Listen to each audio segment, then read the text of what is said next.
Era 1h18 da manhã. Na luz fraca do meu quarto privado na maternidade, a voz fria e cortante da minha sogra ecoava pelo altifalante do meu telemóvel. Eu estava sentada com todo o cuidado na beira da cama, suportando a dor latejante no fundo do abdômen, ouvindo as suas palavras em absoluto silêncio. Apenas 4 dias antes, eu tinha sido submetida a uma cesariana de emergência. O meu corpo estava num estado tal que até levantar-me sem ajuda enviava pontadas de dor excruciante pelo meu ventre. Nos meus braços descansava uma vida minúscula e frágil, que tinha acabado de mamar e adormecido tranquilamente. A respiração compassada e o calor da minha filha recém-nascida eram a minha única salvação naquele momento. O que estás a pensar? A família inteira vem do norte e do sul do país, disse ela. Quem vai orientar tudo se não fores tu? Quem vai preparar a comida? Eu conseguia sentir a irritação de Vitória a aumentar através da linha telefônica. O dia seguinte marcava o 7º aniversário do falecimento do meu sogro, Sebastião. Eu sabia perfeitamente que era um dia de enorme importância. A família alargada iria reunir-se para uma missa de sufrágio na paróquia local, seguida de um grande almoço de homenagem em casa dela. Vitória, eu ainda estou no hospital. Mal consigo andar. Passaram apenas 4 dias desde que me abriram a barriga. Eu também dei à luz uma vez, e logo após ter tido alta, ordenaram-me que ficasse na cozinha, ao pé do fogão quente, a preparar um banquete para a família. Não penses que és a única que tem o direito de choramingar e fugir às suas responsabilidades. Não havia um pingo de hesitação na voz de Vitória. Passava-lhe completamente ao lado o facto de estar a exigir algo absurdo. Ela acreditava genuinamente que era o meu dever, natural como esposa do seu único filho. Para uma sogra que valorizava as aparências e o estatuto da família acima de tudo, não ter a nora a servir os convidados de pés e mãos atados num almoço de homenagem era uma catástrofe absoluta. Eu não gritei, eu não chorei. Simplesmente agarrei uma toalha que estava sobre a almofada com a minha mão livre e apertei-a com tanta força que os meus nós dos dedos ficaram brancos. Uma dor aguda e repuxante irrompeu na minha incisão cirúrgica e eu, involuntariamente, prendi a respiração. A agonia física misturada com o gelo das suas palavras cortantes drenou lentamente o calor das minhas mãos e pés. Ouve-me com muita atenção. Precisas de estar aqui amanhã de manhã. Não me envergonhes à frente de toda a família. A chamada terminou e o ecrã ficou negro. No silêncio mortal do quarto de hospital, fiquei a olhar para o vidro escuro do telemóvel. Vitória provavelmente achava que tinha ganho. Ela não tinha dúvidas de que, seguindo o padrão dos últimos 13 anos, eu sacrificaria a minha própria saúde para servir à abastada família Vasconcelos. Mas, desta vez, não tentei levantar-me. Não comecei a fazer o saco de hospital. Em vez disso, desbloqueei o telemóvel novamente e toquei numa aplicação. Era uma pasta partilhada na nuvem que eu mantinha com o meu marido, Tiago. No ecrã, uma pasta intitulada Missa do 7º ano do Sebastião estava claramente visível. Abri o ficheiro e deslizei até ao fundo para verificar o seu conteúdo. Continha um itinerário completo e meticulosamente detalhado. A encomenda do serviço de catering do restaurante do Senhor Valente, diretrizes estritas para as alergias alimentares graves de alguns familiares, o cronograma coordenado com o Padre Antônio e até a reserva de uma cadeira ergonômica alugada para o tio dele. Prevendo que a bebé pudesse nascer mais cedo, eu tinha finalizado absolutamente todos os preparativos há 1 mês. De repente, a pesada porta de madeira do quarto abriu-se silenciosamente e a enfermeira do turno da noite espreitou. Ao ver o meu rosto pálido e a posição encurvada e pouco natural em que eu agarrava a barriga, correu imediatamente para a beira da cama. Catarina, o que se passa? A dor está a piorar? Por instinto, eu quis dizer-lhe que estava tudo bem. Durante anos no meu casamento, eu tinha me convencido de que, se apenas cerrasse os dentes, tudo acabaria por se resolver. E eu tinha parado de pedir ajuda a quem quer que fosse. Mas olhei para baixo, para a mão minúscula da bebé Beatriz a dormir contra o meu peito, e engoli essas palavras. Eu estava farta de forçar um sorriso. Tomei uma decisão silenciosa. Dói. A incisão dói terrivelmente. Não deve forçar-se a ficar sentada desta forma. Por favor, deite-se novamente de imediato. Volto já com a sua medicação para a dor. Ao ouvir a voz gentil da enfermeira, recostei-me lentamente contra as almofadas. Parecia que tinham passado séculos desde a última vez que me foi permitido admitir que estava com dor e simplesmente descansar. Quando a enfermeira saiu, peguei no telemóvel outra vez.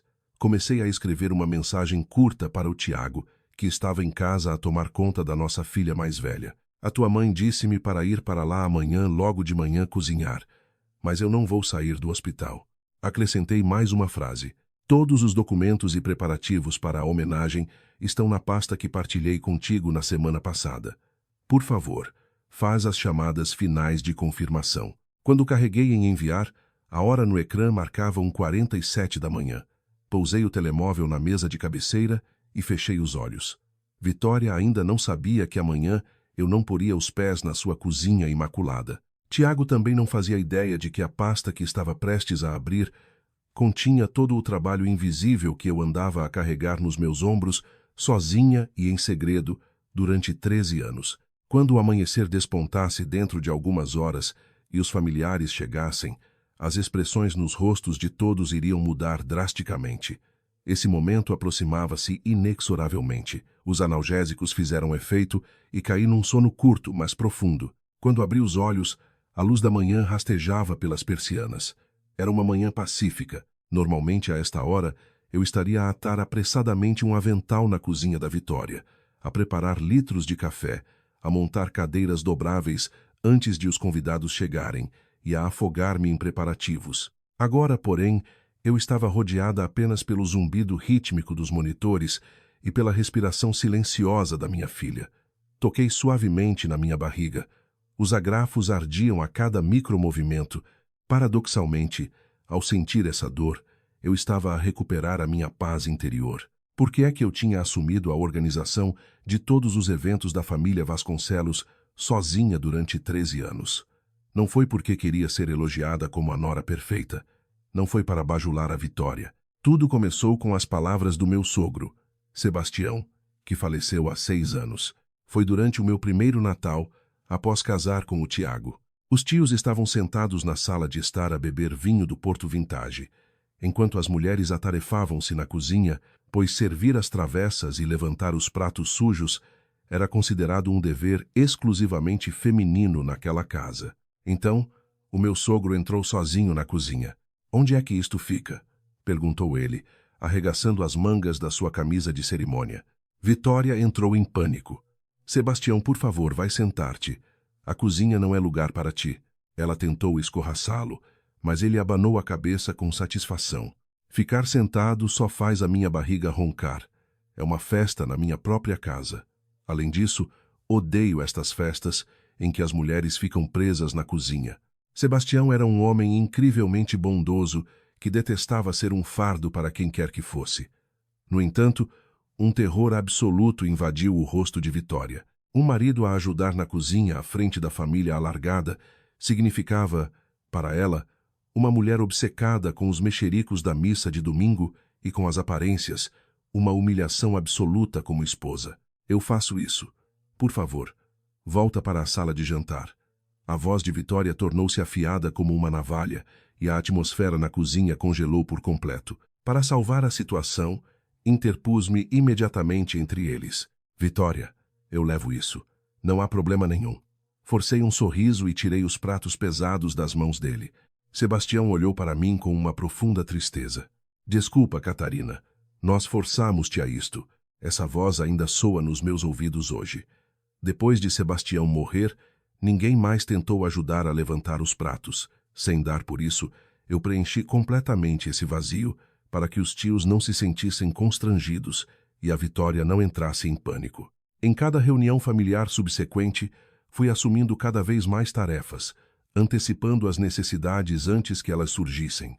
No início, eram apenas pequenos apontamentos: o número da casa paroquial, o horário de funcionamento do restaurante, o número de convidados. Ano após ano, a lista cresceu.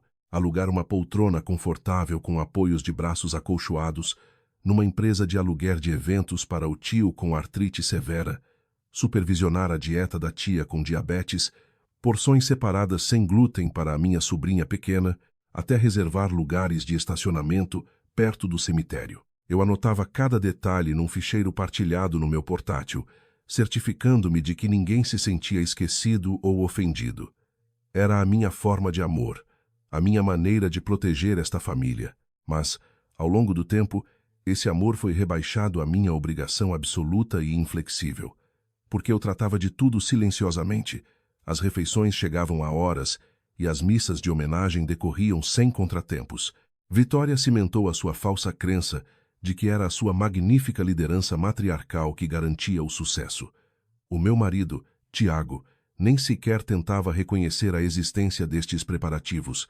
A única pessoa que notou esta anomalia foi a minha filha mais velha. No outono passado, enquanto preparava a missa do ano anterior, fiquei até tarde sentada ao portátil. Leonor, então com 10 anos, aproximou-se de mim, a esfregar os olhos ensonados. Mãe, ainda estás acordada? Sem tirar os olhos do ecrã, disse-lhe que íamos ter um convidado extra e que precisava de alterar a encomenda no restaurante. Leonor ficou a olhar para as minhas costas. Mas o almoço é em casa da avó. Ela fez uma pausa e perguntou baixinho. Por que é que é sempre a única a ir dormir mais tarde? Parei de escrever.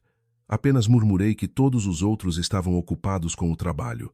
Aos olhos da Leonor, eu não parecia alguém que sustentava uma importante tradição familiar. Parecia alguém que estava simplesmente a ser convenientemente usada. Queria eu, de facto, que a minha filha visse as minhas costas daquela maneira? Queria eu que ela, enquanto mulher adulta, também trabalhasse pela noite dentro para a casa de outra pessoa, dizendo a si mesma, de forma resignada, que as coisas têm de ser assim porque ela é a esposa? Não. Esse não era o futuro que eu queria defender. A luz que entrava pela janela do hospital tornou-se mais brilhante. Às 7h, peguei no telemóvel. A mensagem enviada à meio da noite para o Tiago aparecia agora como lida. Naquele exato momento, no quarto principal da nossa casa, Tiago estava sentado a olhar fixamente para o ecrã, completamente paralisado. Normalmente, o meu marido responderia com uma mensagem genérica enquanto comia os seus cereais. Mas a mensagem da noite anterior era diferente. Eu não vou sair do hospital. Aquela frase curta, carregando uma recusa silenciosa, fê-lo evidentemente perceber, por fim, a gravidade da situação. Em pânico, ele atirou os cobertores para o lado e clicou no ícone da pasta partilhada que eu lhe tinha indicado. Embora eu lhe tivesse pedido centenas de vezes para olhar para aquilo, só por precaução, ele nunca o tinha feito, despejando tudo sobre mim com a desculpa de que a mãe orientava tudo de qualquer maneira, por isso não precisava de ver. O ecrã mudou, exibindo a lista de preparativos para a homenagem do 7º ano. Continha um registro massivo de detalhes que ia muito além da imaginação do Tiago. O restaurante do Senhor Valente a entregar cabrito assado no forno, bacalhau com natas e acompanhamentos para 25 pessoas às 14h. Instruções rigorosas sobre dietas especiais e alergias. Confirmação com o Padre Antônio para a missa e as leituras na Igreja de São Francisco. Uma encomenda de lírios brancos. Um plano de lugares nas mesas. O orçamento para as despesas. Tudo com uma nota a dizer que tinha sido tratado há um mês. Tiago parou de deslizar o dedo.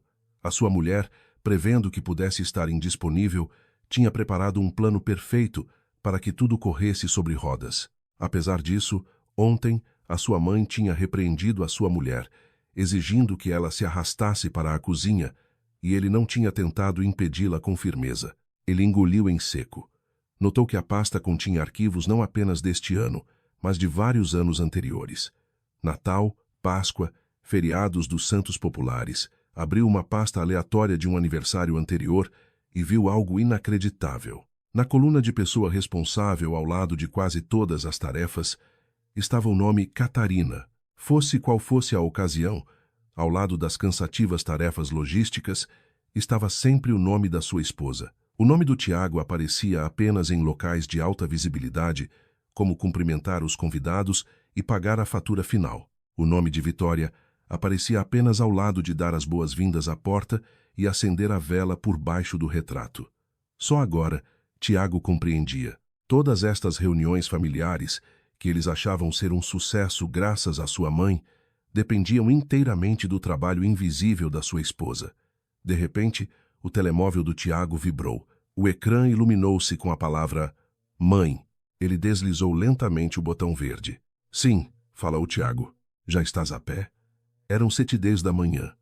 A voz de Vitória ainda pingava com a irritação de ontem. Tiago apertou o telemóvel com força. A lista de preparativos aberta pela Catarina continuava a brilhar no seu ecrã. Mãe, já estou a pé. Ontem liguei a Catarina, mas ela não me ouve de todo. Acho que ela tenciona mesmo faltar à homenagem ao teu pai. Vitória começou a disparar acusações. Já passaram 4 dias desde a cirurgia. Ela podia pelo menos dar lá um salto por umas horinhas. Como é que as tuas tias vão olhar para isto se a nora não estiver presente? Normalmente, Tiago tentaria aligeirar a situação com frases desdenhosas como Eu percebo, mãe, mas não esperes muito dela. No entanto, agora o ficheiro no ecrã expunha a hipocrisia total da sua mãe. Mãe, ele interrompeu-a. A Catarina não vai.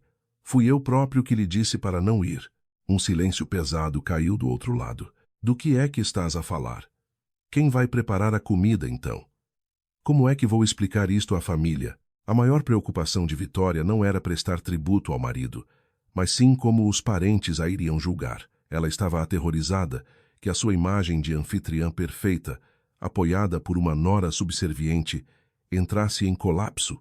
Tiago respirou fundo e respondeu calmamente. Não tens de cozinhar nada. O serviço de restaurante já está encomendado. A Catarina tratou de tudo há 1 mês. Uma pausa sinistra. Há 1 mês? A voz de Vitória quebrou ligeiramente.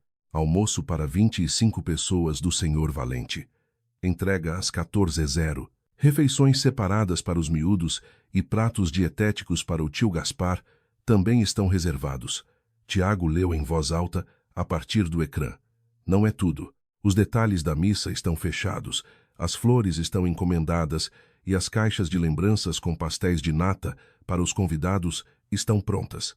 A Catarina pensou em tudo. A única coisa que tenho de fazer é aceitar a comida e pagar a conta. Eu não sabia nada disto.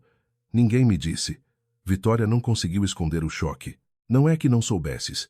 Tu simplesmente não querias ver. A voz do Tiago estava afogada num profundo ressentimento contra si mesmo.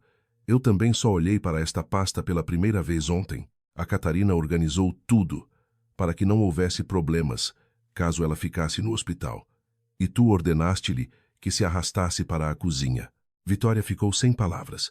O trabalho que ela tratava como o dever incondicional da nora e que tentou despejar sobre ela já tinha sido executado impecavelmente há muito tempo. Este facto despojou Vitória de quaisquer argumentos.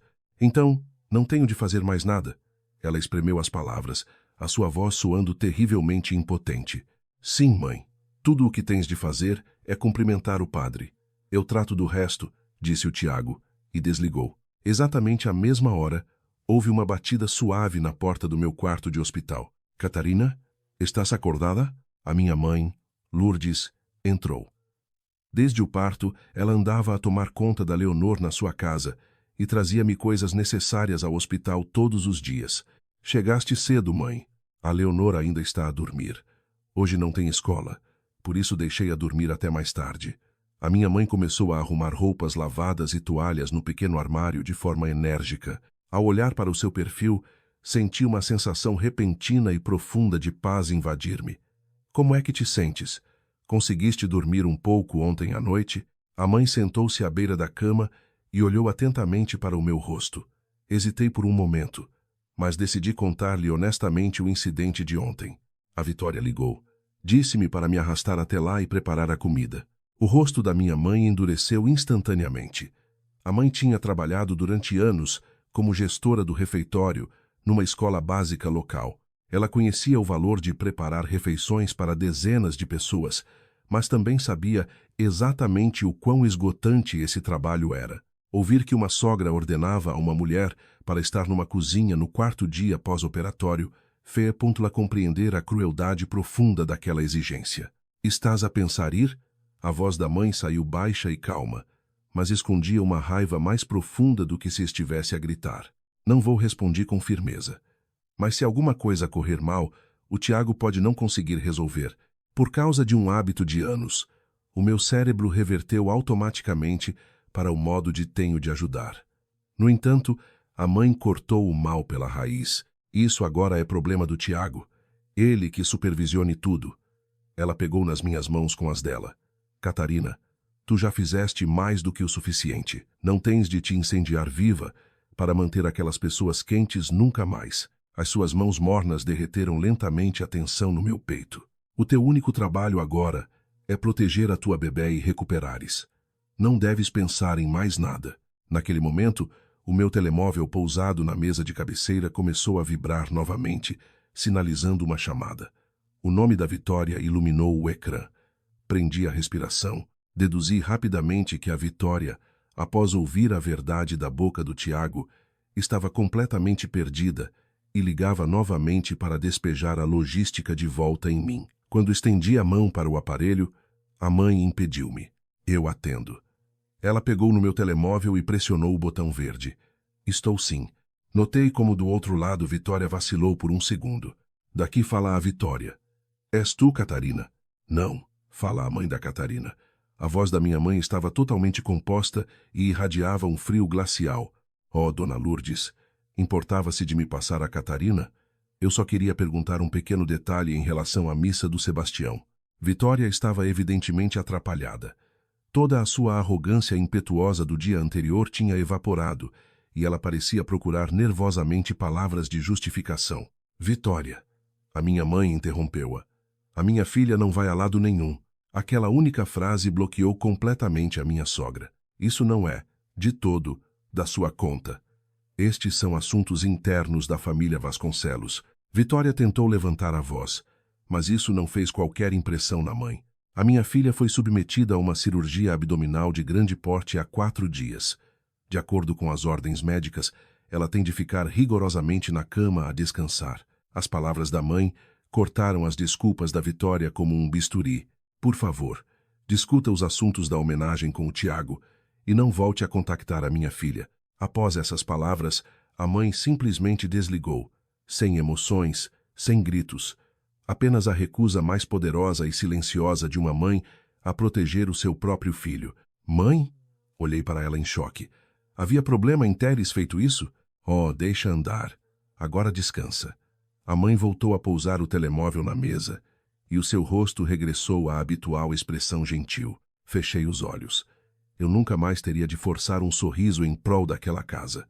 Algo dentro de mim tinha quebrado e mudado definitivamente. Às 8h, Tiago destrancou a porta da frente da sua casa de infância. O som de passos apressados ecoava no interior. Na sala de estar, Vitória rodopiava em pânico à volta do aparador que segurava o retrato do pai dele. "Estás atrasado, Tiago", gritou ela ao ver o filho. "Ouve-me bem." A mãe da Catarina desligou-me o telefone na cara quando lhe liguei. Que lata absoluta! A voz de Vitória estava misturada com medo. A visão do almoço, que ela supostamente comandava, a desfazer-se em pó, aterrorizava-a. Ela escondia isso sob uma máscara de raiva nervosa. Tiago olhou com pena para a sua mãe, a vomitar desculpas. "Isso é porque tu só dizes disparates, mãe." Ele tirou o casaco, sentou-se calmamente numa cadeira da sala de jantar e puxou do telemóvel novamente. A pasta partilhada pela sua mulher ainda estava no ecrã. Quando ele navegou nela de manhã, tinha ficado apenas sobrecarregado pela quantidade de texto. Agora, começou a analisar cada item.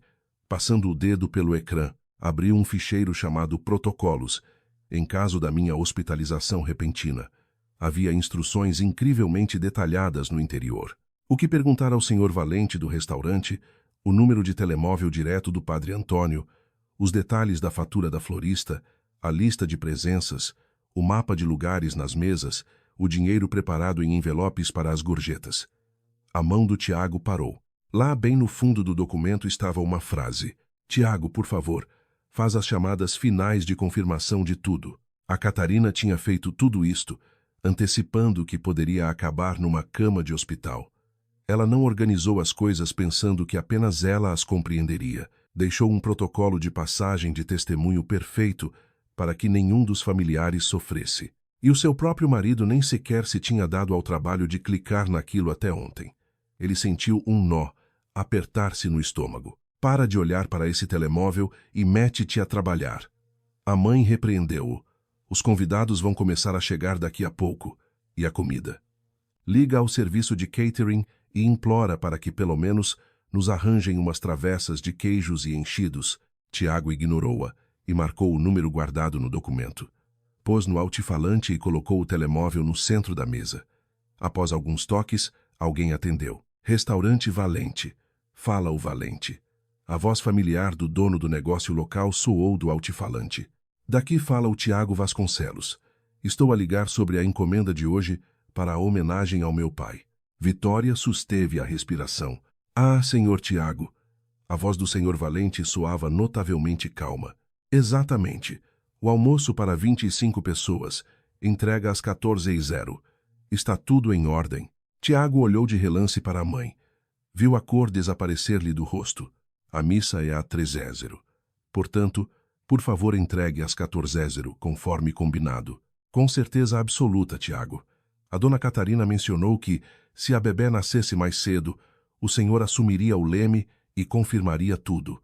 O senhor Valente era o epítome do profissionalismo. Tiago ficou sem palavras. Sim, está correto. Pratos separados para as crianças, carnes mais tenras para os idosos e as diretrizes para as alergias, tudo está anotado e a ser preparado exatamente segundo as especificações da dona Catarina. Por favor, não se preocupe com nada. Havia uma imensa confiança nas suas palavras para com a mulher com quem tinha colaborado durante anos. Muito obrigado. Ficamos à espera da entrega, então. Quando Tiago desligou, um silêncio sepulcral apoderou-se da sala. Vitória olhava para o telemóvel como se tivesse visto um fantasma. A Catarina tratou disto tudo com ele há um mês. A voz de Tiago baixou, pesada de raiva para consigo mesmo. A comida que tu achavas que ias organizar, a Catarina tratou disso até ao último pormenor há semanas. Os lábios de Vitória tremiam. Mas e a igreja? Sou sempre eu que falo com o padre Antônio, agarrando-se a isto como uma mulher a afogar-se que se agarra a uma boia salva-vidas. Vitória olhou de forma suplicante para o filho. Tiago marcou silenciosamente o número seguinte, para a paróquia. Paróquia de São Francisco, cartório do padre. Boa tarde. Daqui fala Tiago Vasconcelos. Ligo para confirmar a missa de sufrágio de hoje pelo meu pai. A voz do padre também foi serena e reconfortante. Tiago? Sim. A missa é às 13h00. Antes que Tiago pudesse fazer a pergunta seguinte, o padre começou a explicar por iniciativa própria. Sobre as intenções da missa, no mês passado a Catarina ligou para se certificar de que não havia erros na impressão do boletim da paróquia. A capela está preparada. Está tudo à espera. Tiago respirou fundo. Obrigado, senhor padre. Vemo-nos esta tarde. Ele desligou e olhou a mãe nos olhos. Vitória estava a agarrar com força a borda da mesa. Então a igreja. Isso também foi a Catarina? A voz dela estava rouca. Parece que sim. Tiago virou o ecrã do smartphone para a mãe. Sempre, desde o início, a Catarina fez tudo. Ele mostrou-lhe os separadores dos anos anteriores. Festas, aniversários, os almoços de Páscoa. Enquanto ele deslizava o ecrã, apareciam registros a confirmar com a igreja, a verificar presenças, a encomendar flores, a organizar caixas para as sobras. O nome do Tiago aparecia ao lado do discurso de boas-vindas e o da Vitória ao lado de limpar o pó do aparador com o retrato e cumprimentar os convidados à porta. Mãe, o teu papel limitou-se a sorrir para os convidados e acenar com a cabeça depois de a comida já ter aterrado nas mesas. As palavras do Tiago ecoaram na casa silenciosa. É a mesma coisa para mim. Eu limitava-me a ficar sentado a beber aguardente velha sobre as fundações construídas com as próprias mãos da minha mulher.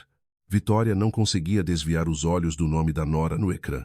Ela sempre tinha sido elogiada na família como uma viúva notável e a chefe da casa. Mas a verdade era que Catarina tinha feito todo o trabalho sujo por ela. A percepção estava a surgir de forma lenta e dolorosa para Vitória.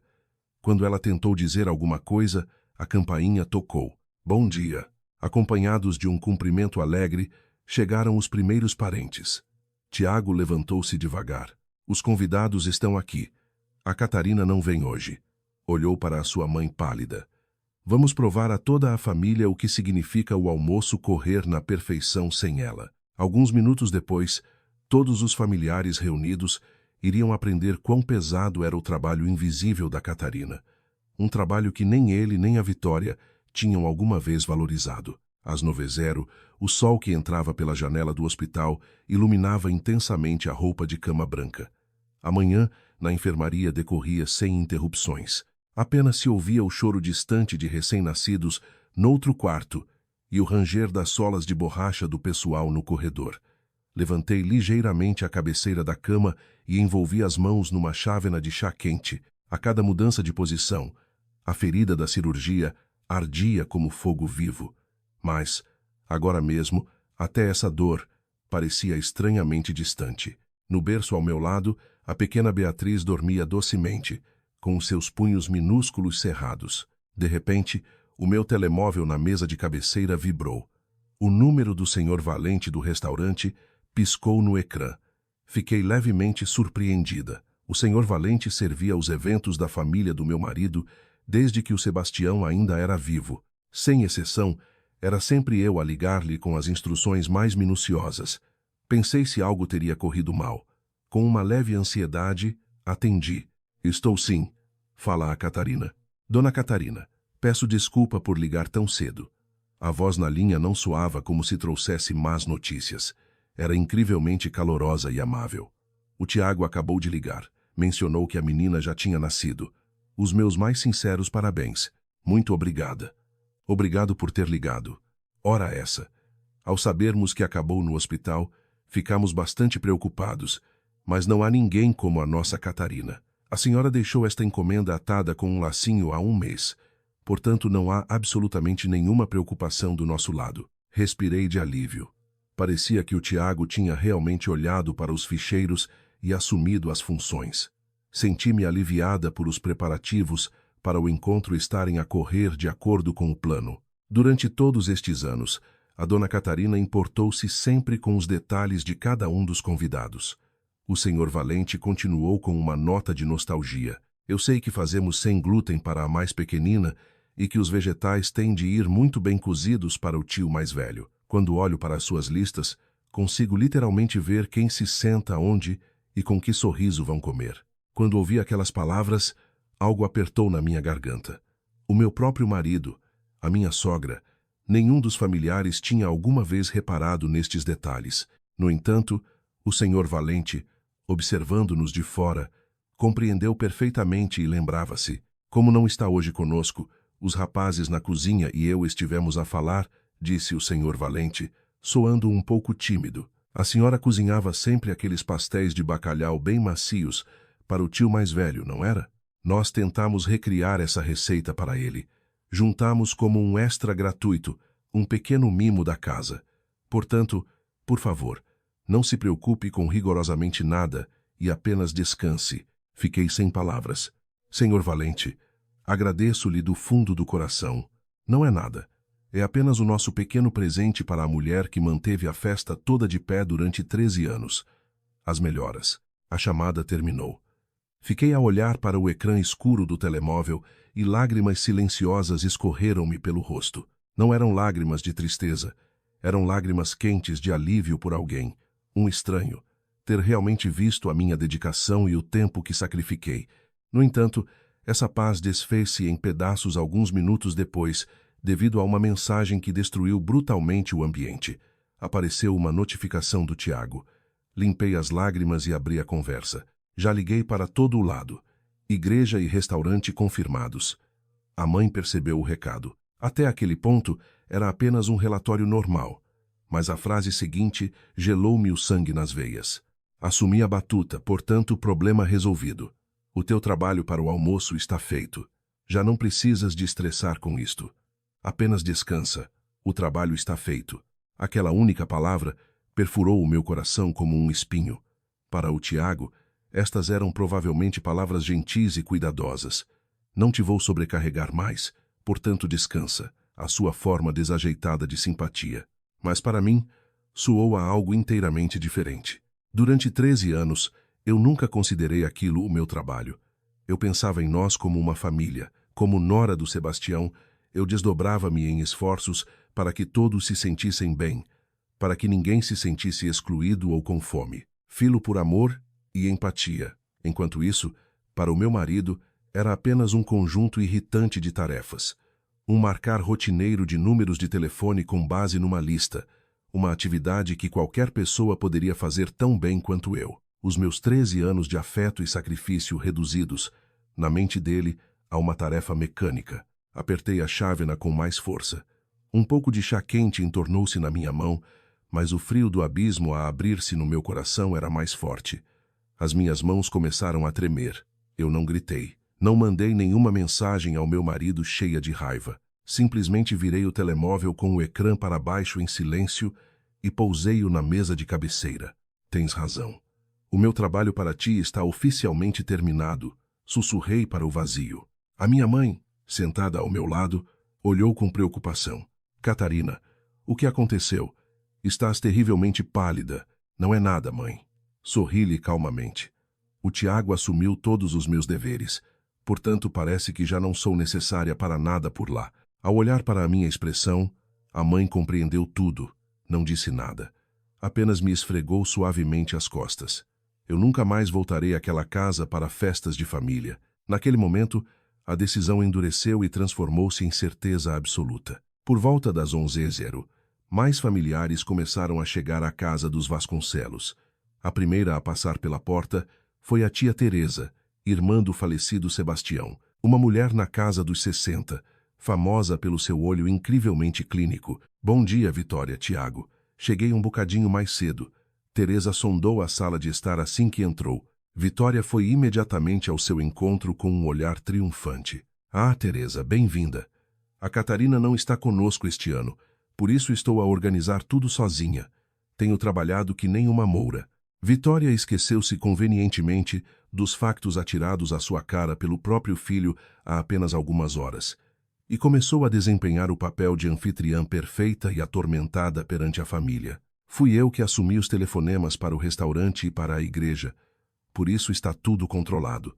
Tiago meteu a sua colherada, orgulhoso. Ambos acreditavam ter executado o plano na perfeição. No entanto, a tia Teresa olhou para as cadeiras dispostas em redor da grande mesa de jantar e parou subitamente de sorrir, franzindo ligeiramente o sobrolho. Não lhe tinha escapado uma irregularidade gritante. Ouve lá, Tiago. A voz da tia Teresa baixou de repente uma oitava. Eu percebo que a Catarina não está cá. Mas tu verificaste mesmo tudo? Vitória e Tiago não faziam ideia do que ela queria dizer. Os protocolos passados adiante, supostamente seguidos na perfeição, tinham uma falha crítica. Não vejo a cadeira com braços para o tio Gaspar. A frase curta e afiada da tia Teresa gelou o ar da sala. Os olhos de todos os convidados poisaram no Tiago e na Vitória. Tiago olhou perplexo para as 12 cadeiras de madeira alinhadas em fila. Uma cadeira normal não chega? Perguntou ele com descuido. A tia Teresa suspirou tão fundo que os seus ombros quase caíram. O Gaspar foi operado ao joelho direito no outono. Ele não consegue sentar-se numa cadeira de madeira rígida a uma mesa alta como esta. A Catarina alugava especificamente aquela poltrona acolchoada, com braços numa empresa de eventos todas as vezes, só para ele não ter dores. Em pânico, Tiago agarrou no telemóvel. Abriu a lista novamente e fez zoom na secção referente ao tio Gaspar. Em letras vermelhas, como se estivessem a gritar, lia-se, devido ao joelho, alugar cadeira ergonômica na empresa de eventos, pelo menos com um dia de antecedência. O recibo do aluguer está na terceira gaveta da minha secretária. Tiago sentiu o sangue sumir-lhe do rosto. Ele tinha encomendado a comida e ligado à paróquia. Achava que essas duas coisas eram suficientes para uma passagem de pasta perfeita. Entretanto, o ficheiro criado pela sua mulher estava repleto de notas empáticas que levavam em conta a dor de cada pessoa daquela família. Ele tinha apenas passado os olhos pelas palavras, falhando completamente em ler o cuidado da Catarina nelas. E o que é que vamos fazer agora? Vitória sibilou por entre os dentes, dando uma cotovelada ao filho. Se fores agora à loja de aluguer, estão fechados. É sábado. Se calhar trago a cadeira de escritório do teu quarto antigo. Uma cadeira de rodízios não é apropriada para um homem idoso com um joelho doente num almoço de família. A Catarina media sempre tudo ao milímetro. Teresa chumbou logo aquelas ideias com frieza. Sem a Catarina, nenhum de vocês faz a mais pequena ideia de quem nesta família sofre do que e do que precisam. Após essas palavras, Vitória mordeu o lábio em pura impotência. Como ela tinha acabado de apregoar aos 7 ventos que era ela que organizava tudo ali há anos, não se podia defender agora à frente dos parentes. Tiago ficou ali parado como uma estátua de sal, de telemóvel na mão. Às 12h30, no meio de uma atmosfera espessa e constrangedora, uma chave chocalhou na porta e ouviu-se bater. Boa tarde a todos. O padre Antônio tinha chegado ligeiramente adiantado. O rosto de Vitória iluminou-se num instante. Correu para o corredor primeiro. A presença do clérigo era a sua oportunidade para mudar a atmosfera trágica. Padre Antônio, estávamos à sua espera. Entre, entre. Vitória agia como se estivesse a dirigir uma grande instituição.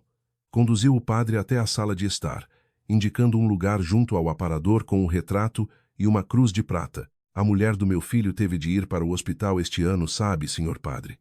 Ficou tudo em cima dos meus ombros. Receber as pessoas, preparar as coisas para a missa, quase caí para o lado de exaustão. Disse-o alto o suficiente para que todos ouvissem. O padre Antônio sentou-se serenamente à mesa preparada e ignorou a lenga-lenga de Vitória, olhando diretamente para a fotografia do falecido Sebastião. Vitória, os belos lírios brancos de que o Sebastião tanto gostava estão cá novamente este ano. Vitória pestanejou por um momento. De facto, ao lado da fotografia, em 2 jarras, estavam enormes ramos de lírios brancos imaculados. Oh, pois, sim. Fui eu que encomendei expressamente às floristas que os preparassem assim. A mentira da Vitória estava enraizada numa soberba absoluta. O padre Antônio sorriu de forma gentil. Virou-se para a Vitória e olhou-a com um olhar penetrante. Foi mesmo? Falei com a Catarina ao telefone há 1 mês. O sorriso no rosto da Vitória tornou-se bizarramente artificial. A Catarina disse-me isto. A voz grave do padre encheu a sala inteira. A minha sogra vai andar muito estressada a receber as pessoas. É por isso que vou encomendar em segredo os lírios brancos preferidos do meu sogro. Por favor, senhor. Padre, não lhe diga nada e deixe-a pensar que são uma oferta da florista devido à encomenda ser grande. O silêncio na sala de estar era tão sepulcral que se ouviria uma mosca a voar. A Catarina não estava a tentar roubar os louros à sogra. Queria apenas proteger a família nos bastidores, permitindo que a sogra enchesse o peito perante os parentes com os seus feitos. Esta matriarca, supostamente magnífica, fora criada por ninguém menos que a nora desprezada, a quem fora ordenado que se arrastasse de 4 para a cozinha ainda ontem. A Catarina dá sempre um passo para a sombra para o bem da família. Ela tem um coração de ouro. O Sebastião certamente está muito feliz com isto lá no céu. O louvor delicado que fluía dos lábios do clérigo desfez a Vitória por dentro. Os olhares frios e julgadores de todos os familiares perfuraram-na como punhais. Vitória deixou cair as mãos no colo e ficou a ver os seus próprios dedos a tremer. À mesma hora, eu olhava fixamente para o ecrã do meu telemóvel, isolada no meu quarto de hospital. Mostrava a pasta partilhada com o Tiago. Abri as definições, remover acesso, cliquei no botão vermelho sem um pingo de hesitação. A nuvem no ecrã do telemóvel do meu marido perdeu instantaneamente 13 anos de história guardados lá dentro. Nunca mais voltaria a abrir aquele ficheiro. Os meus dias de sacrificar o meu próprio tempo, antecipar eventos para não ofender ninguém e moer o meu coração em pó, pelos outros tinham acabado de chegar ao fim. Tirei uma velha caderneta bancária da minha mala. Nem o meu marido nem a minha sogra faziam ideia de que ela existia. Abri-a antes do casamento, quando o meu próprio pai morreu e me deixou uma herança modesta, ainda com o meu nome de solteira. Tem sempre o teu próprio dinheiro, para o caso de alguma coisa acontecer. Foi o que a minha mãe, Lourdes, me disse, e eu escondi cuidadosamente o documento. Abri-o. Lá dentro estavam registros de depósitos regulares e discretos, vindos do meu salário, de biscates ou de trabalhos como freelancer. Poupei cada tostão extra. Este era um dinheiro que pus de parte sem pedir autorização ao Tiago, unicamente para proteger as minhas filhas em caso de emergência. Acariciei suavemente a cabecinha da Beatriz, que dormia. Vai ficar tudo bem. A mamã vai proteger-vos sempre. A minha intenção de cortar todos os laços com a família Vasconcelos congelou e transformou-se em gelo sólido e inquebrável. Eu nunca mais me rastejaria ou forçaria um sorriso na cozinha deles. Às 13h30, o almoço de homenagem em casa dos Vasconcelos começou formalmente com uma oração liderada pelo padre. Enquanto o padre começava a recitar o Pai Nosso, Tiago esticou a mão para o antigo aparador por baixo do retrato do pai, para tirar uma vela extra. Deslizou a mão para o fundo da gaveta. Os seus dedos roçaram num envelope pardo escondido. Tinha letras esborratadas na caligrafia da mãe e o carimbo da Caixa Geral de Depósitos local. Quando Tiago puxou o envelope, o seu conteúdo escorregou para o chão. O documento que caiu fez o Tiago parar de respirar. Vitória estava a rezar de forma tão alta e focada que ainda não tinha reparado em nada. O seu segredo mais mal guardado, uma mentira horrível sobre a herança do pai anos atrás, estava prestes a ver a luz do dia mesmo nas mãos do seu próprio filho. "O que é isto?" sussurrou o Tiago, fixando os olhos no envelope pardo. Atrás dele, a voz grave do padre entoava as preces.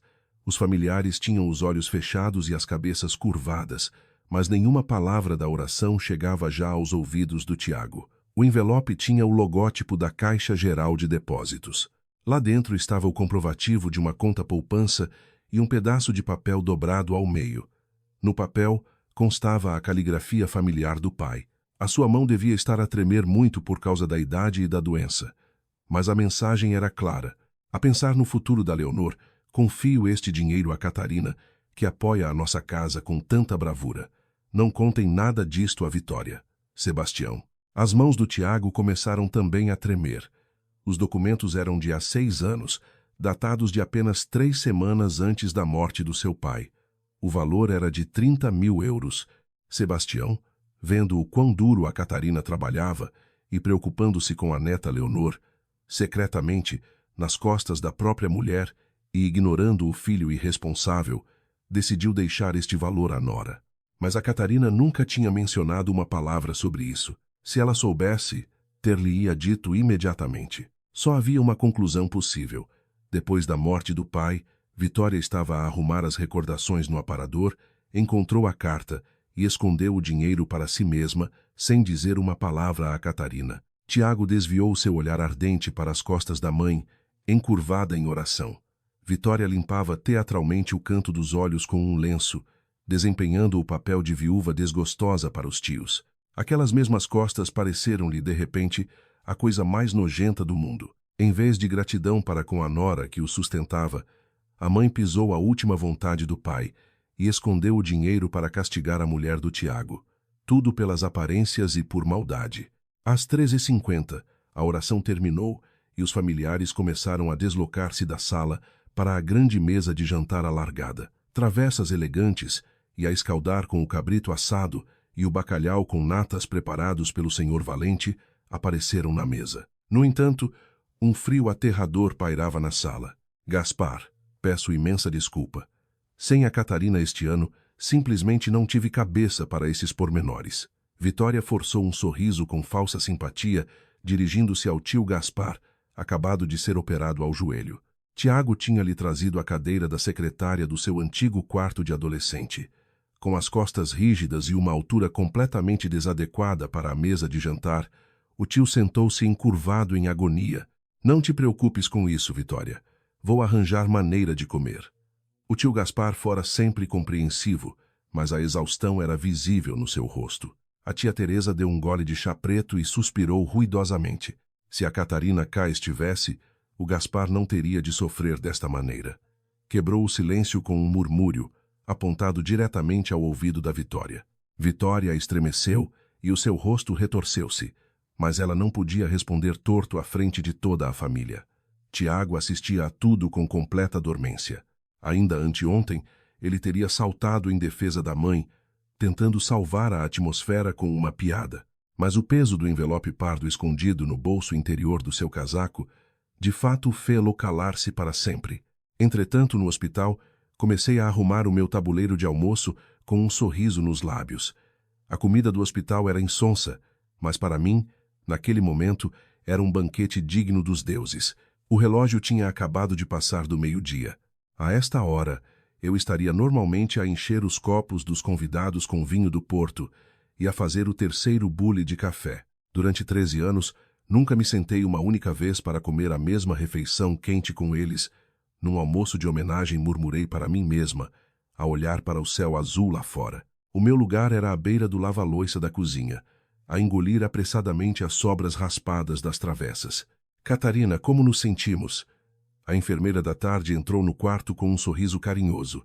Bem, a incisão dói um pouco quando me levanto, mas suporta-se. A enfermeira também respirou de alívio. Isso é maravilhoso. Tenho a certeza de que a sua família está muito contente por ter tempo para descansar aqui assim. Perante essas palavras, baixei os olhos. Lembrei-me da mensagem fria e idiota do Tiago. Assumi a batuta, portanto problema resolvido. Só porque não vês os problemas não quer dizer que eles não estejam lá. Tu pura e simplesmente ignoraste até ao último momento o quanto eu me estava a consumir psicologicamente. Toquei na minha velha caderneta escondida. Era o meu último escudo para mim e para as minhas filhas. Antes de morrer, o Sebastião sussurrou-me em segredo. A Vitória gosta de se armar aos cucos. Vai sofrer com ela. Se alguma coisa acontecer, defende-te sempre a ti e às meninas. Apercebi-me de que essa velha e quente voz do além empurrava-me agora na direção certa. Às 15h, o almoço na casa dos Vasconcelos terminou, e os convidados começaram a preparar-se para ir embora. Vitória. Tiago, obrigada pelo dia de hoje. A tia Teresa calçou os sapatos no corredor. Sim, Teresa, vão com cuidado. Vitória não deixou cair a máscara da matriarca sorridente até ao fim. No entanto, quando o portão se fechou atrás do último carro e a porta se trancou, Vitória caiu no chão como uma marioneta cujos fios tinham sido cortados. Como eu odeio estas festas! Atirou-se para o sofá com um gemido tremendo. Sem a Catarina isto foi um autêntico pesadelo, mas que se lixe, não houve grandes barracas. Saí disto de cara lavada. Dizia isto para si própria, à procura de conforto. Tiago, encostado ao batente da porta na cozinha, olhou-a com um olhar gélido. De cara lavada?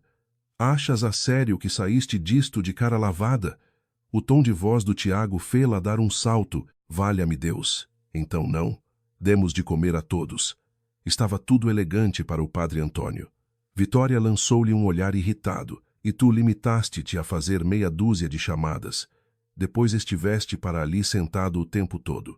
Tiago descolou-se do batente e caminhou lentamente em direção à mãe. Do bolso interior do casaco, puxou o velho envelope pardo. Mãe, isto estava escondido bem no fundo do aparador junto à fotografia. Os olhos de Vitória desceram para o envelope. Numa fração de segundo, o sangue sumiu do seu rosto. Os olhos arregalaram-se e os seus lábios começaram a tremer. Por quê? Por que é que tens isso? A voz saiu-lhe rouca, soando como uma porta a chiar. Tiago abriu o envelope e leu a carta com uma voz calma. A pensar no futuro da Leonor, confio este dinheiro a Catarina, que apoia a nossa casa com tanta bravura. Não contem nada disto à Vitória.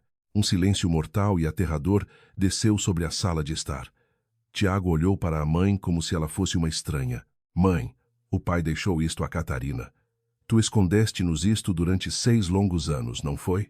Vitória não conseguia articular uma palavra. A mentira que ela guardara a todo o custo, a prova de que, em vez de agradecer a nora por se esfolar a trabalhar na casa, pisoteara as intenções do seu próprio marido morto. De repente, o telemóvel do Tiago vibrou. Uma breve notificação da nuvem apareceu no ecrã. A utilizadora Catarina revogou o seu acesso à pasta missa do 7 grau ano do Sebastião. A boca do Tiago ficou seca. Compreendeu imediatamente. 13 anos de trabalho para a sua família tinham sido apagados da sua vida para sempre num instante. Desapareceu da rede tal como a Catarina estava a desaparecer da sua vida. O que é isto? Perguntou a si próprio. Revogar o acesso era um inequívoco e silencioso corte de relações por parte da mulher, e o roubo das poupanças do pai era o último prego no caixão da sua mãe. As duas coisas sobrepuseram-se na cabeça do Tiago, criando um muro de gelo. Dá-me isso para cá. O que é que andaste para aí a bisbilhotar?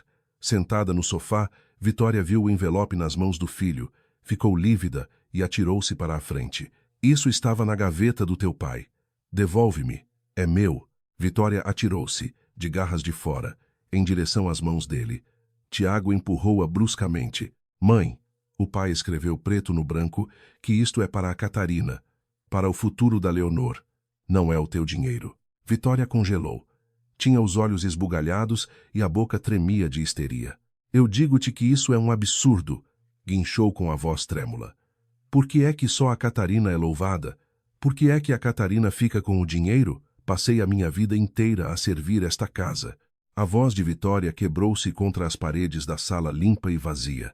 Quando eu te dei à luz, foi exatamente a mesma coisa. Na semana em que saí do hospital, tínhamos a missa de 1 ano do teu bisavô, e a minha sogra ordenou-me que ficasse que nem uma escrava ao fogão. Lágrimas de puro ódio brilhavam nos olhos de Vitória. A dor rasgava-me por dentro. Tu estavas a berrar no quarto ao lado e eu estava a lavar panelas sujas em água gelada, a chorar e a descascar batatas para. Os homens ficaram apenas sentados a beber. Ninguém me ajudou.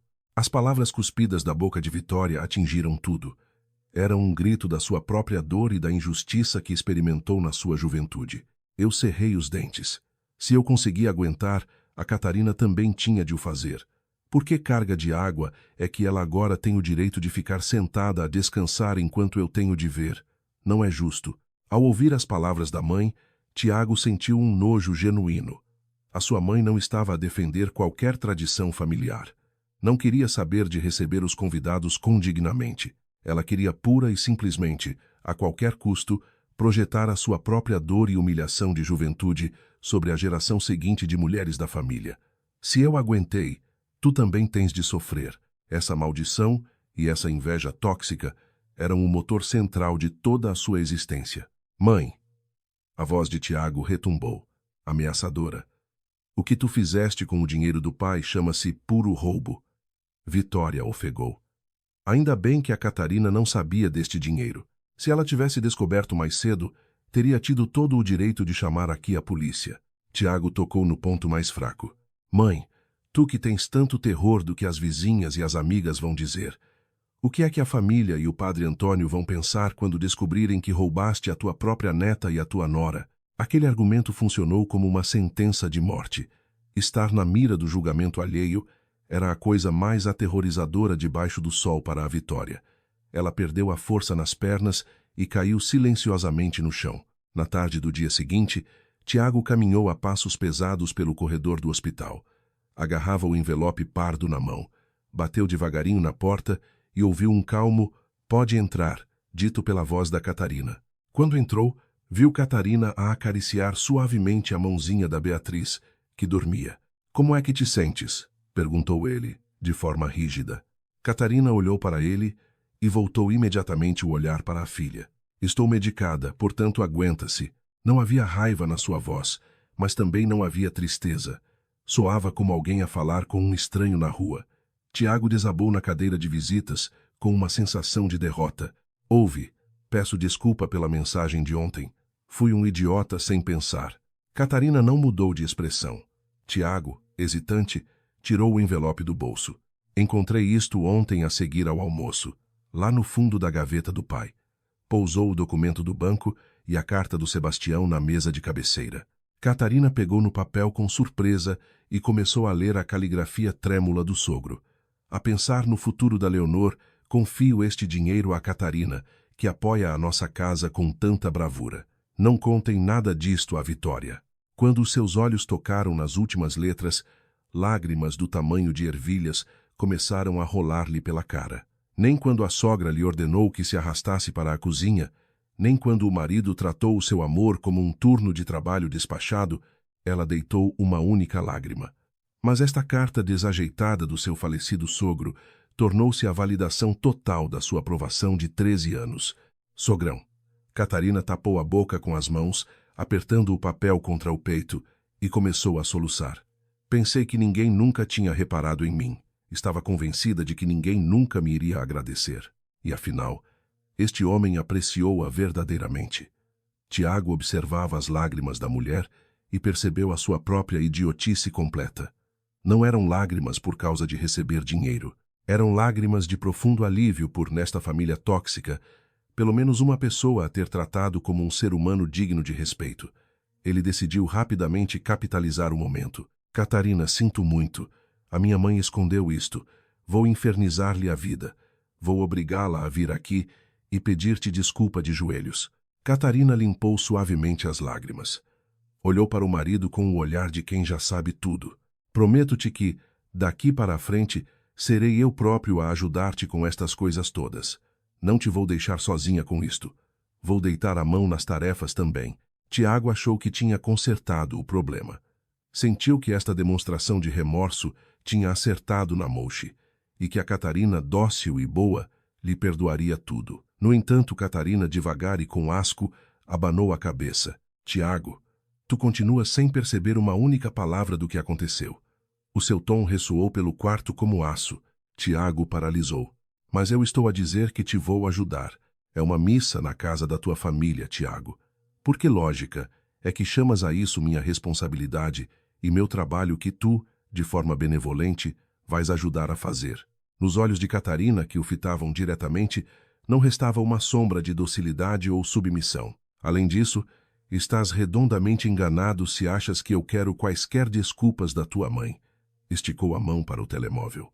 Não tenho a mais ínfima intenção de voltar a pôr os pés na tua casa. O resto do sangue fugiu do rosto do Tiago. Catarina, o que é que tu?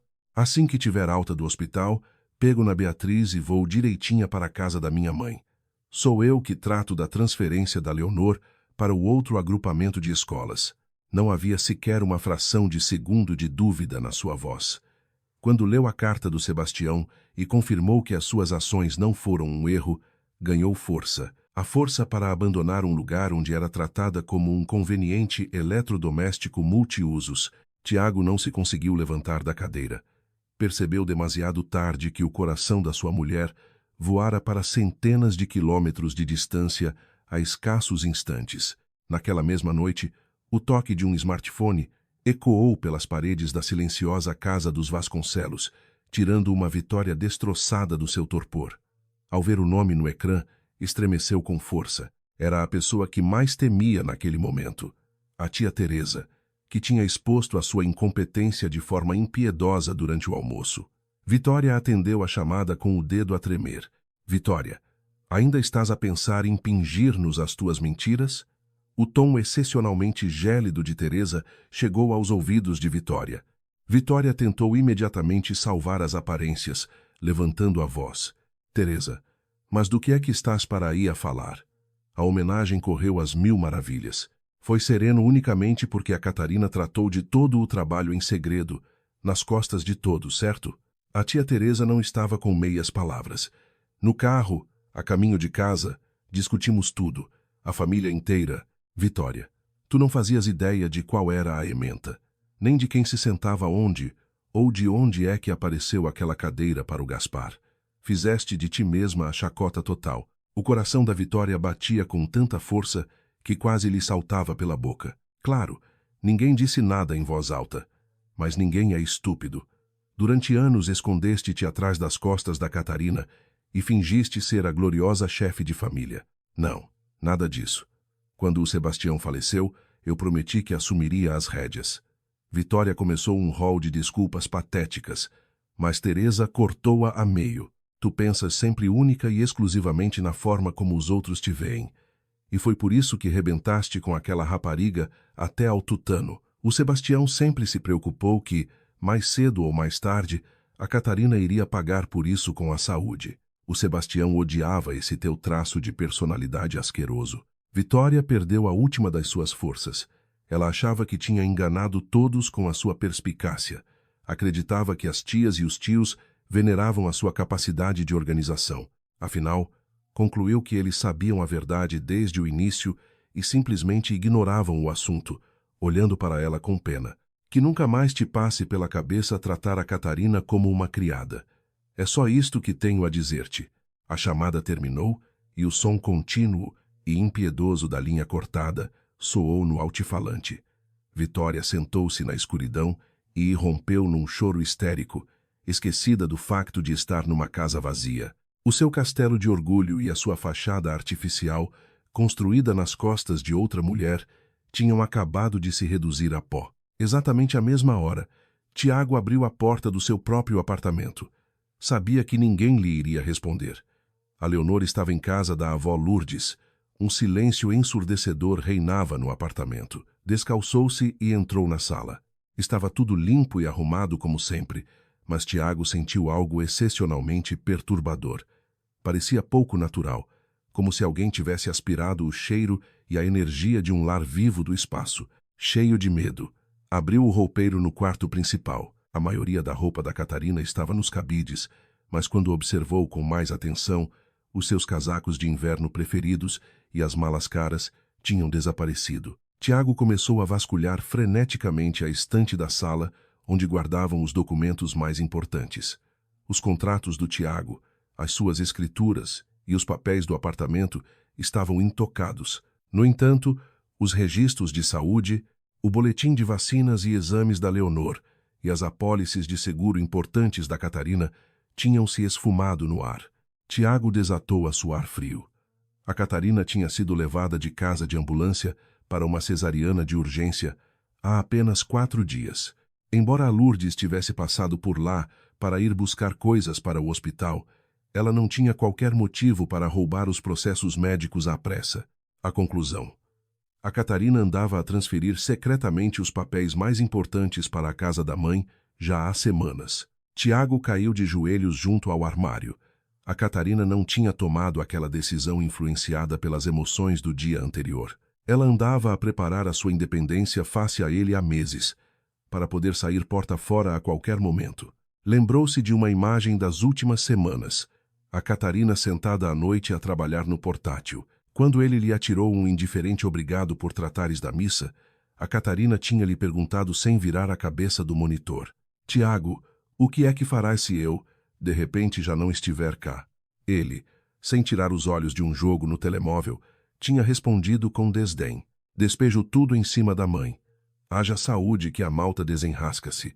Logo a seguir, ouviu apenas o suspiro profundo dela e o clique do portátil a fechar. Esse foi o sinal de aviso. A mulher certificou-se de que o marido desvalorizava o seu papel de forma absoluta. Aquilo tombou a balança em definitivo.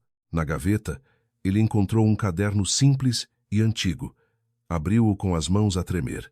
Evidentemente não era um diário normal. Todas as páginas estavam meticulosamente preenchidas com cálculos financeiros esboçados com a letra da Catarina.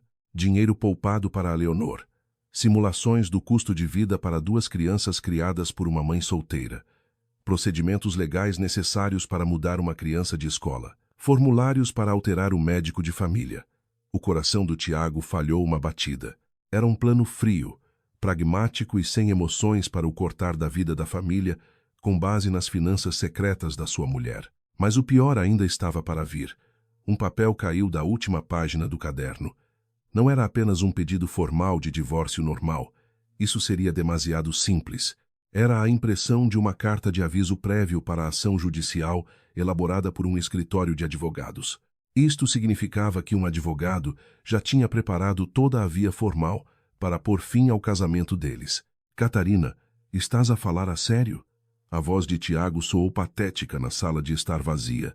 Durante 13 anos, ela trabalhou nos bastidores sem soltar uma palavra. Enquanto Tiago e a mãe brincavam aos grandes organizadores, ela certificou-se de que eles não tropeçavam e ficou à espera. Ele tinha explorado a bondade dela de uma forma terrível, tomando-a como garantida. A idiotice de ontem do assume o teu trabalho, estás despachada, foi o último prego no caixão do casamento deles. Tiago compreendeu finalmente o abismo para o qual tinha saltado de livre vontade. Na manhã seguinte, Tiago tirou o dia no trabalho em modo de urgência. Não fazia a mínima ideia de como se defender perante os factos reunidos pela esposa. Não foi ao hospital, nem à firma de advogados. Em vez disso, com o coração pesado, foi à casa da mãe. Abriu a porta e cheirou-lhe a sopa de tomate. A mãe atarefava-se na cozinha. Tiago, és tu? Olha, sobrou vitela estufada do catering. Fiz um refogado. Vamos ter sopa de tomate. Vitória falou com um entusiasmo fingido. Apesar de o telefonema de ontem da Teresa a dever ter enterrado de vez, ela fingia ser a mãe perfeita, como se os julgamentos frios e a catástrofe de ontem nunca tivessem acontecido. Tiago olhava para ela com olhos vazios. Mãe, a Catarina vai meter os papéis para o divórcio. Ela está a falar mortalmente a sério. A faca na mão de Vitória bateu na tábua de cortar e ela paralisou. Que disparates andas para aí a dizer? Ela tem 2 crianças pequenas. Não se safa depois de um divórcio. São as hormonas do pós-parto. Isso passa-lhe. Vitória tentou transformar tudo numa brincadeira, acenando com a mão de forma artificial. Além disso, tu viste com os teus olhos. Orientámo-nos bem ontem no almoço sem ela. Enquanto eu cá estiver, a família Vasconcelos não sofre. Ela tentava atribuir o sucesso do jantar de ontem a si própria. Mãe, tu não percebes nadinha do que está a desmoronar à tua volta, pois não? Tiago atirou o envelope pardo para cima do balcão da cozinha, ao lado da panela da sopa. A Catarina encontrou a carta. O pai deixou-lhe 30.000 euros e tu escondeste isso durante 6 anos. A Catarina não está maluca. O pulso de Vitória quase parou. Ela está pura e simplesmente farta das tuas encenações e da roubalheira que era suposto encobrir a tua arrogância e hipocrisia. A voz de Tiago soou a uma sentença de morte. De súbito, um toque estridente da campainha arrancou-os do estado de choque. Tiago foi até ao corredor e abriu a porta. À entrada, encontrava-se um homem de fato, muito aprumado. Senhor Tiago Vasconcelos e Dona Vitória Vasconcelos? O homem esboçou um sorriso subtil e entregou um cartão de visita. Sou o representante legal da senhora Dona Catarina Vasconcelos, Dr. Soares. O coração do Tiago afundou-lhe para a barriga. Vitória espreitou lentamente, com a cabeça de fora da cozinha. Doutor Tiago, o homem puxou calmamente de um documento da sua pasta de cabedal. Vim servir-lhes os documentos relativos ao processo de divórcio e, de acordo com as instruções específicas da minha cliente, uma notificação formal relacionada com a herança ocultada deixada pelo falecido Sr. Sebastião Vasconcelos. Vitória desabou contra a cadeira com um baque surdo. A Catarina não estava a brincar em serviço. Contratou um profissional que cortou qualquer possibilidade de manipulação pela sogra e pelo marido. A figura comum e discreta do advogado assinalou o fim do falso sentido de estabilidade dos Vasconcelos. Tiago, tentando controlar o tremor nas mãos, convidou-o a entrar para a sala. Vitória, a pingar de suor frio, sentou-se, aterrorizada. A mentira que ela escondera no fundo do aparador tinha acabado de lhe explodir na cara, com todo o peso do sistema judicial a apoiá-la. Tiago foi preparar um chá, embora as mãos lhe tremessem tanto que mal conseguia segurar a chaleira. Senhor Tiago, isto demorará apenas um instante. Vou entregar os documentos e seguir o meu caminho. O tom formal do advogado esfriou-o de imediato. O advogado olhou para o envelope do Sebastião. Vejo que já encontraram a carta. Dona Vitória, tendo isto em conta, gostaria de esclarecer a situação do ponto de vista legal. Os olhos de Vitória brilharam com um laivo de loucura e o seu instinto de sobrevivência despertou. Agarrou a borda da mesa e cuspiu na direção do advogado. Ele era o meu marido. Ele escreveu a carta, mas não tinha autorização. O patrimônio do marido é o meu patrimônio. É absurdo dar 30.000 euros a uma estranha, sem laços de sangue. Ela tentou gritar por entre dentes cerrados pelo medo, a tentar construir um álibi esburacado. O advogado olhou com pena para a mulher, que se enrolava no seu próprio testemunho. A senhora está enganada. Muito antes de morrer, o senhor Sebastião colocou estes fundos numa conta poupança específica na Caixa Geral de Depósitos, comigo nomeado como procurador, e executou uma escritura de doação. Estas palavras caíram em Tiago e Vitória como uma marreta. O pai foi secretamente a um advogado ainda em vida. Tiago não conseguia conceber o quanto o defunto temia a atmosfera tóxica que reinava naquela família. O falecido sabia muito bem da sua atitude possessiva para com a Catarina. Sabia que se deixasse o valor num testamento tradicional, a senhora tentaria bloquear a execução das partilhas no notário. Foi por isso que o garantiu de forma a que os fundos contornassem o processo de habilitação de herdeiros e fossem diretamente para a nora. O envelope que a senhora escondeu era apenas um dos mecanismos do arranjo. Como a carta não foi entregue, os trâmites do processo iniciaram-se automaticamente. Vitória escondeu a cara nas mãos, recostando-se na mesa. Percebeu que Sebastião tinha lido a sua mesquinhez como um livro aberto. O Dr. Soares começou a ler um anexo do processo com voz firme. Catarina, se estás a ouvir estas palavras lidas pelo meu advogado, significa que a minha mulher, Vitória, escondeu a minha vontade. A vitória tem se guiado sempre e exclusivamente pelo que os outros vão pensar e pelos seus próprios complexos. O meu filho, Tiago, não possui um grama que seja de assertividade para defender a esposa. Lamento com todas as minhas forças por isso. Estas são as minhas poupanças privadas. Quando vierem à luz do dia, devem servir como o teu bilhete para um novo recomeço. Um fundo de maneio para começares uma vida tranquila, longe de toda esta toxicidade. O advogado baixou o papel. Estabelecemos este cenário com o Sr. Sebastião logo após o vosso casamento, Dona Vitória. Quando ele percebeu a forma como a senhora tratava a nora, Tiago sentiu que a terra se abria para o engolir. A sua mulher não tinha tomado a decisão de um dia para o outro por causa de uma SMS estúpida. Ela estava ali a sufocar há anos, e o seu sogro e ela própria tinham um plano de evacuação há muito preparado. Tiago, achando-se um marido espetacular, deitou-lhe uma rasteira arrogante ao dispensá-la das suas funções, selando assim o fim do casamento. Vazia por dentro, a mãe começou a berrar e a chorar, perdendo as últimas sobras da sua dignidade. O facto de o sogro se ter erguido como um muro em defesa da nora e usado a lei contra a própria mulher esmagou, de forma irrevogável, o ego possessivo de Vitória. O advogado não demonstrou misericórdia. A Catarina autorizou o meu escritório a representar Polá em todas as fases do processo de divórcio, sem intenção de acordo.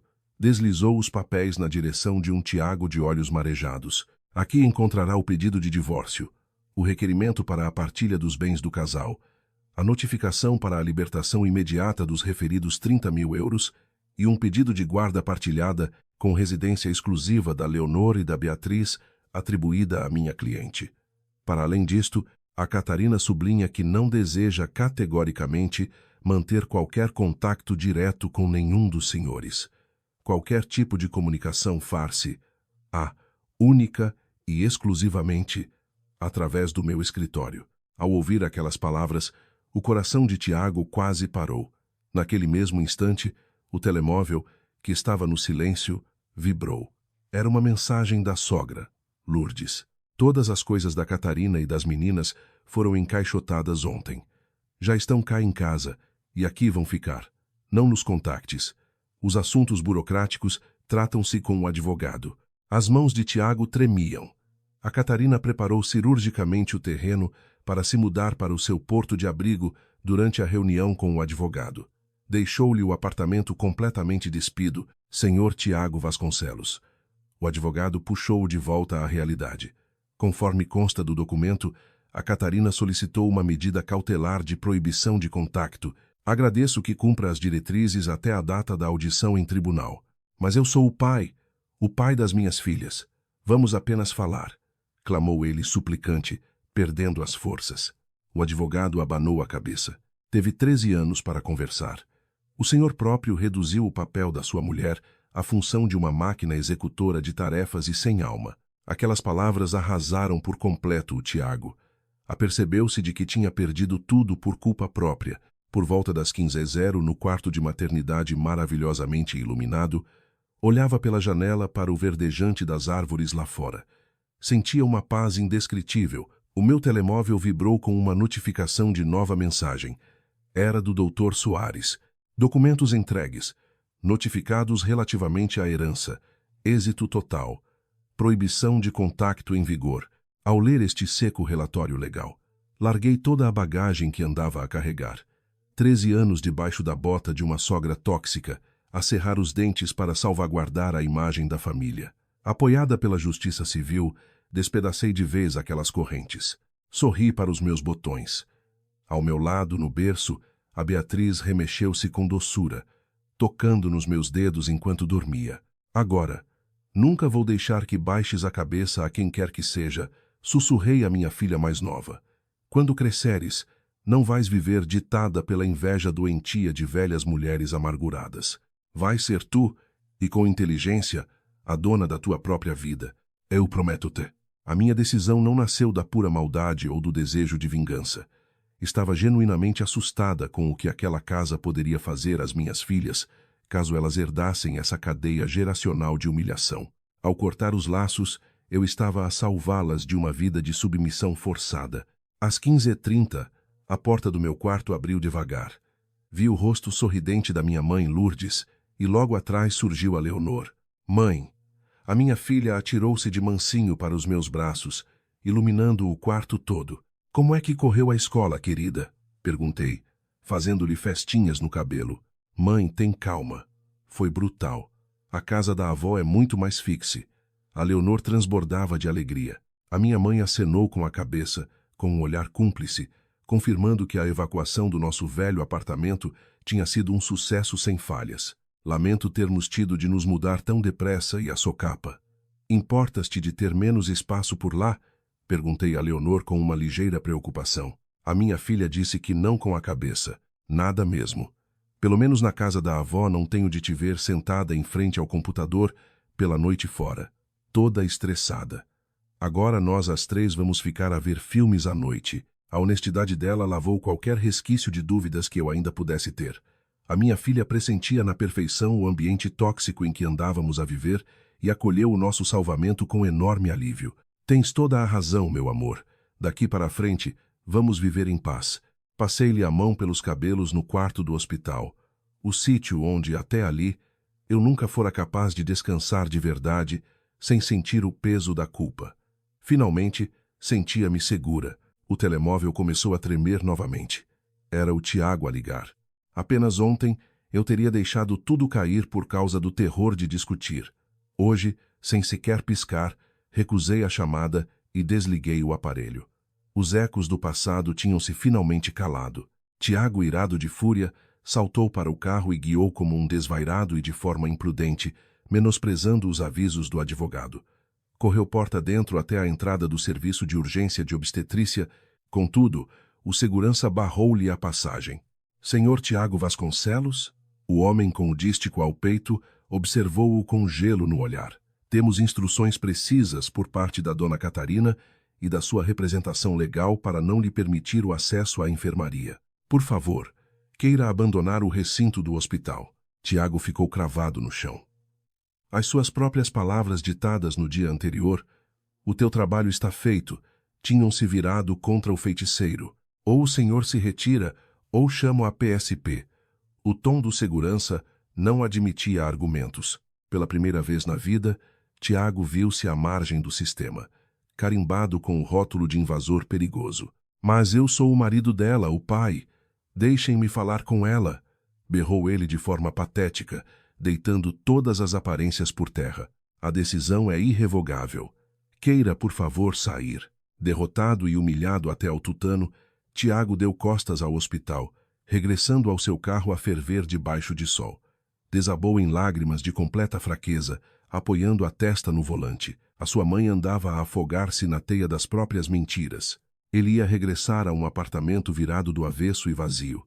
A tragédia completava agora a sua circunferência. Às 6h da manhã, um homem com a camisa desabotoada arrastava-se pelo apartamento lúgubre e abandonado. Em vez do cheiro da comida acabada de fazer ou do café matinal, foi saudado apenas pelo som do motor do frigorífico a ecoar pelas paredes limpas. Fitou o espelho da casa de banho e enxergou lá só uma escova de dentes.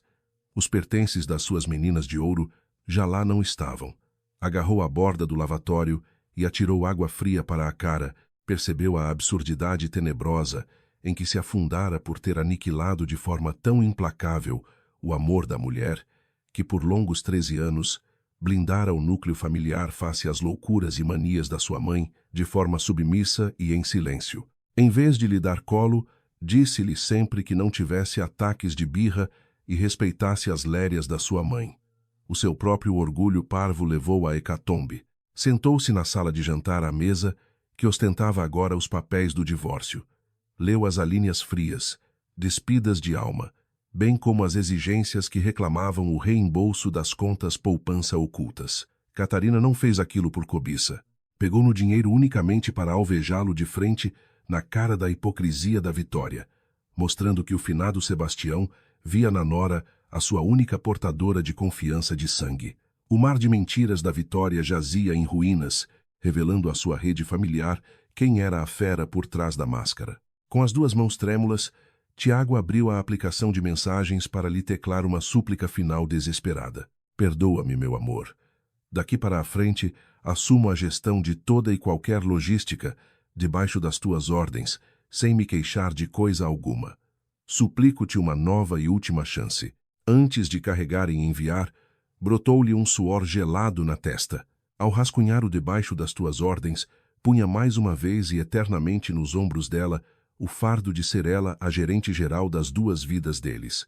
Constatou, cheio de pavor, que prosseguia sem dom para ser um parceiro de mão dada, mantendo-se só no formato de lacaio tarefeiro e de autêntico tapete à porta. Apagou os caracteres digitados e silenciou o telemóvel. Compreendeu de uma vez por todas a impossibilidade de reaver o matrimônio. Ficou inteiramente condenado à solidão. O som agudo do telemóvel rompeu a paz da casa às 9h da manhã. O nome da mãe assomou no visor. O Tiago atendeu e ouviu do outro lado do auscultador a choradeira contorcida da mãe. Tiago, que mal de pecados fomos nós fazer? A tia Teresa convocou cá a casa a família inteira para uma reunião de emergência. A mulher exige colocar os pontos nos is do teu pai. Vão fazer de mim saco de pancadas e serei a chacota do clã. Vou ser escorraçada. Vitória esganiçou-se, pálida perante a miragem atroz de perder a sua imagem impecável de viúva inabalável. A voz de Tiago soou cavernosa e totalmente desprovida de emoção. Estou aí já num salto. Vitória exalou num suspiro aliviado, crente no cavalheirismo cego do filho que criara. Vou contar à frente de toda a gente o teu esquema nojento para roubares o dinheiro do meu pai, e como destruíste a minha família por causa das tuas futilidades. Vou abrir o jogo todo, ripostou o Tiago com voz de granizo. A mãe soltou um guincho estrangulado. Mas assim eles vão riscar-nos do mapa de vez. Uma pouca vergonha destas farme, a cair para o lado de desgosto. O Tiago desligou o telefone de súbito. Tinha assimilado de corpo inteiro que o seu único castigo passava pela exposição crua de todas as mentiras da sua mãe perante a família. As maldades encenadas pela Vitória viram finalmente a luz do sol nessa mesma manhã de segunda-feira. 8 familiares sentavam-se de semblantes sombrios na sala espaçosa da moradia dos Vasconcelos, de olhos postos numa Dona Vitória encolhida na sua cadeira. O Tiago pousou no centro da mesa a documentação da Caixa Geral de Depósitos. Minha rica Teresa, ponho as minhas mãos no fogo em como isto é tudo um grande mal-entendido. Dona Vitória atirou-se aos prantos, tentando salvar as aparências uma última vez. O desmentido acutilante do Tiago cortou-a a meio, sem qualquer pena. O pai deixou um cheque de 30.000 euros à cautela por ter visto em ti, muito antes do funeral, a víbora tóxica que sempre foste para a Catarina. Puxou da carta do pai e leu em voz alta para que toda a sala ouvisse. A pensar no futuro da Leonor, confio este dinheiro a Catarina. Não contem nada disto à Vitória. Um silêncio pesado apoderou-se da sala. O tio Gaspar respirou fundo e exclamou: é preciso tirar o chapéu ao saudoso Sebastião, que percebeu muito bem quem era o verdadeiro pilar desta família. O veredito final afundou por água abaixo os resquícios da reputação majestosa da Vitória. Ela começou a chorar convulsivamente, já sem filtros. Acham que isto não me custou? Ver a nora perfeita e submissa roubar-me os holofotes na minha própria casa? Não pensem que não ia fazer de tudo para a pôr no seu devido lugar, gritou ela, assumindo finalmente a sua inveja doentia e o pânico de perder o controlo sobre a família. A tia Teresa olhava para ela com um misto de nojo e pena. Para encobrires as tuas inseguranças e te armares em santa, roubaste a tua própria neta e humilhaste a única pessoa que carregou esta família às costas durante anos sem nunca se queixar. Não passas de uma farsa perante nós, sentenciou a tia Teresa de forma cruel. A mulher encolheu-se na cadeira, esmagada pelo peso implacável da sua reputação desfeita na lama perante as pessoas que mais queria impressionar. Tiago não sentiu uma pinga de pena da mãe perante a sala estupefacta. Puxou do dossiê do divórcio e assinou as páginas cruciais da partilha sem retorno. A nossa família acabou aqui. Destruímos tudo com as nossas próprias mãos e já não há nada a fazer, resumiu. Os familiares levantaram-se das cadeiras em silêncio. Um a um, saíram pela porta numa abstenção gélida, sem viva alma se despedir da Vitória. Ela enterrou a cara nas mãos e ficou sozinha pela vasta moradia. rodeada apenas por mobília e pela solidão que construíra para si própria. A papelada para a alta médica devolveu-me finalmente à casa da minha mãe, o meu porto seguro. Ao cruzar a porta ao cair da tarde, fui recebida pelo conforto nostálgico do meu antigo quarto de solteira. O riso radiante e desmedido da Leonor a brincar aos pés da cama com as minúsculas roupas da bebé, Beatriz ecoava pela casa. Esse som era o melhor remédio para as dores da minha cesariana. Olhem só para ela tão espevitada, gargalhei. Naquele preciso momento, o meu telemóvel tocou. Era o Dr. Soares. Catarina, o Sr. Tiago não colocou qualquer entrave ao divórcio e assinou tudo. Os fundos do seu falecido sogro já foram transferidos para a sua conta e estão inteiramente à sua disposição. Um sorriso leve e radiante desenhou-se no meu rosto. Os anos de humilhação, o peso de servir uma família ingrata e a prisão daquele casamento tóxico tinham finalmente chegado ao fim. A balança da justiça tinha ficado do meu lado, e com aquela herança providencial, eu sabia que as minhas filhas nunca passariam por qualquer tipo de necessidade material. Desliguei a chamada e guardei o telemóvel. Senti um peso enorme sair-me de cima dos ombros, como se uma pedra tivesse rolado do meu peito. A partir daquele dia, éramos apenas nós as três. O Tiago e a Vitória ficaram entregues à solidão e à frieza da sua própria toxicidade, ostracizados pela família que tanto queriam impressionar. Algumas semanas depois, numa manhã soalheira no dia de Todos os Santos, caminhei pelas alamedas do cemitério em direção à campa do meu falecido sogro. Ele tinha sido o único naquela casa a tratar-me com respeito. O seu repouso solene lembrava-me de como ele sempre me tentara proteger nos bastidores, sem o julgamento impiedoso da mulher, e aquela herança foi a prova final desse cuidado. De mãos dadas com a Leonor, acendi uma pequena lamparina e limpei suavemente a poeira da lápide de mármore. Com os olhos úmidos, murmurei-lhe um agradecimento sincero, sentindo que finalmente via o mundo com clareza. Olhei para as minhas filhas. Os dias de andar de cabeça baixa e costas curvadas, presa a um destino ditado por outras pessoas, tinham acabado para sempre. A partir daquele momento, começávamos um novo capítulo, um caminho escrito apenas por nós, ditado pelas nossas próprias regras e finalmente em absoluta paz.